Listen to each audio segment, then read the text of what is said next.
오늘은 성찬 예식이 있습니다.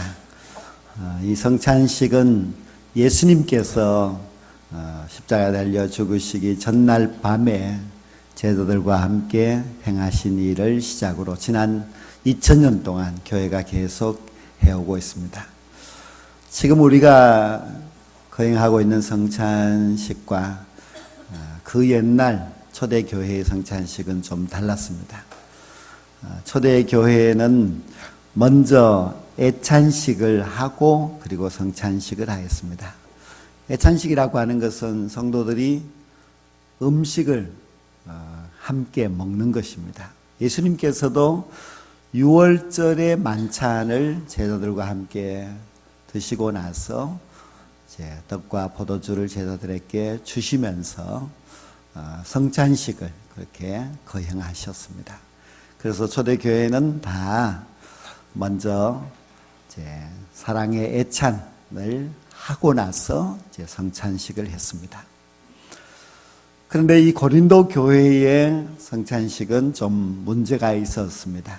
왜냐하면은 먼저 애찬식을 할 때에 사람들이 각자 자기에서 집에서 가지고 온 음식을 먹었습니다. 그 음식을 같이 먹고 그리고 음식을 통하여서 서로 사랑을 나누고 하는 것은 얼마나 좋은 일이겠습니까? 그런데 왜 문제가 있는가 하면은 고린도 교회 성도들은 부자들은 자기 집에서 아주 좋은 음식, 많은 음식을 가지고 와서 그것을 먹습니다. 예를 들면은 아주 막 갈비를 구워와서 갈비를 뜯으면서 그렇게 먹었겠죠. 가난한 사람들은 별로 가지고 올 것이 없기 때문에 보리떡 한 조각 정도 가지고 와서 그렇게 먹었습니다. 부자들은 일찍 와서 시간이 많으니까 많은 음식을 펼쳐놓고 아주 배불리 먹고 그것으로 양이 차지 않아서 포도주도 마시고 그렇게 했습니다. 마시는 양이 점점 많아져서 취하는 사람들이 많았습니다.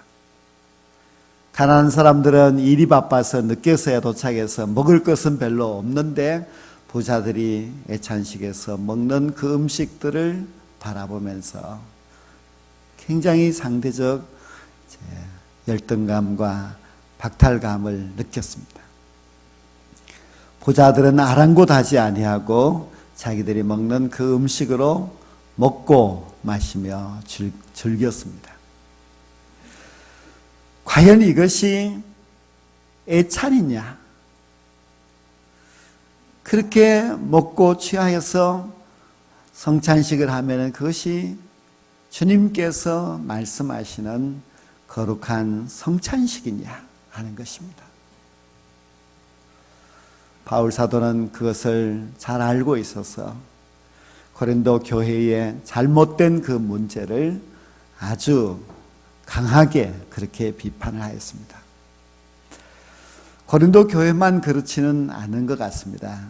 아마 많은 교회들도 그런 문제가 있었는 것 같습니다. 부유한 자들의 애찬이 가난하고 먹을 것이 없는 사람들의 그 사람들에게 열등감을 주고 그리고 서로 간에 갈등을 조장하고 있기 때문에 교회 역사를 보면은 AD 220년 카르타고에서 종교회의가 열려서 애찬식을 이제는 하지 말도록 그렇게 정하였다고 합니다. 그래서 이제는 오직 이 예배 가운데 성찬식만 거행하게 되었습니다. 성찬식이 무엇입니까? 이것은 예수님께서 자신의 몸을 십자가의 희생제물로 내어놓은 것을 기념하면서 이 떡과 이 잔을 먹고 마시라고 한 주님의 그 성찬식 제정을 우리가 이제 지키는 것입니다. 예수님께서는 부유한 자에게 자신의 몸을 준 것이 아니고 또 가난한 사람들에게만 자신의 몸을 희생제물로 주신 것이 아닙니다. 주님은 모든 사람들의 죄를 위하여서 자신의 몸을 희생제물로 내어놓으셨습니다. 주님은 값없이 자신을 희생하셔서 우리를 죄악 가운데 멸망과 죽음 가운데서 건져주셨습니다.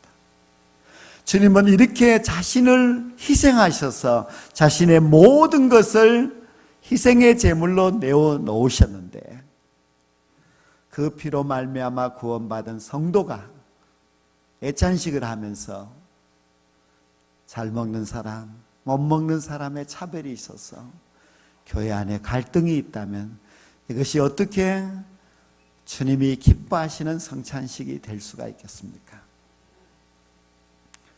예수님께서는 자신의 그 고귀한 몸을 찢으셔서 그래서 우리에게 귀한 속죄의 은혜를 베풀어 주셨습니다.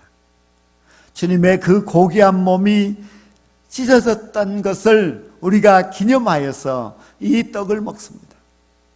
이 떡을 먹을 때에 우리는 예수님의 그 은혜가 너무 감사해서 주님의 은혜를 감격할 수 있어야만 합니다. 주님은 십자가에서 그 피를 다 쏟으셨습니다. 주님이 피를 흘려 죽으셨기 때문에 죄악 가운데 살아가고 있던 우리 모든 인생들이 속죄함을 받고 이제는 주님의 귀한 자녀가 되었습니다. 그렇다면 이 성찬에 참여한 우리는 어떻게 해야겠습니까? 이 성찬에서 떡을 먹을 때에 이 떡이 원래 하나였지만 이렇게 나누어져서 이제 우리가 조금씩 먹는 것입니다. 그런데 이 떡에 참여하는 우리 모두는 그 주님의 몸으로 말미암아 다 속죄 구원함을 받고 그리고 다 함께 우리는 하나님의 자녀가 되었다는 것을 기억해야만 합니다. 그리고 또한 우리는 주님이 주신 이 잔을 받아 먹으면서 이 잔은 바로 주님이 나를 위하여서 그 몸의 피를 다 쏟으신 그 은혜를 생각하면서 우리 모두가 이 피에 동참하면서 우리도 주님의 피로 말미암아 구원받은 하나님의 귀한 아들과 딸이 되었다는 것을 우리는 잊지 말아야만 합니다. 우리는 고린도 교회와 같은 잘못을 범하지 말아야만 합니다. 그것은 무엇인가 하면 너무 세상적이라는 겁니다. 세상적이 뭡니까? 세상에서는 부자와 가난한 자의 차별이 있습니다. 세상에서는 많이 배운 지식인과 배우지 못한 사람의 차별이 있습니다. 권력이 있는 사람, 권력이 없는 사람의 차별이 있습니다. 세상은 이러한 차별로 인하여서 갈등하면서 지내는 곳이 바로 세상입니다. 그러나 교회는 그렇지 않아야만 합니다. 특히 주의 몸된 교회에서 함께 성찬을 받는 우리 모든 성도들은 주님 안에서 한 형제 자매가 되었다는 것을 잊지 말아야만 합니다. 물론 이 교회 안에서도 부유한 사람도 가난한 사람도 있겠지요. 그러나 우리는 다 주의 피로 말미암아 하나님의 자녀가 되었습니다. 자녀는 서로 사랑해야 하고 자녀는 서로 하나가 되어야만 합니다. 절대로 남을 무시해서도 안 되고 또 내가 가난하다고 해서 열등감에 빠져서 그렇게 살아가서도 안 됩니다. 오늘 이 귀한 성찬에 참여하여 주의 떡과 주의 잔을 마시는 우리 모든 성도들은 주님 안에서 한 형제 자매가 되었다는 것을 잊지 마시고 주님의 귀한 자녀로서 더 당당하시고 주님의 자녀가 된 우리 모두를 서로 사랑함으로 말미암아 아름다운 교회의 공동체를 이루어갈 수 있게 되기를 간절히 소망합니다. 기도드리겠습니다. 하나님 아버지, 주께서 세우신 성찬식에 참여한 우리 모두를 주의 살과 주의 피로 하나 되게 하여 주시옵소서. 우리 모두가 주님의 귀한 자녀가 되었사오니 주의 자녀로서 더욱더 아름다운 삶을 살게 하여 주시고, 자녀된 주의 모든 백성들을 서로 축복하면서 한 공동체를 이루며 살아갈 수 있는 저희 운남의 가족들이 다 되게 해 주시옵소서. 예수님의 이름으로 기도드리옵나이다. 아멘.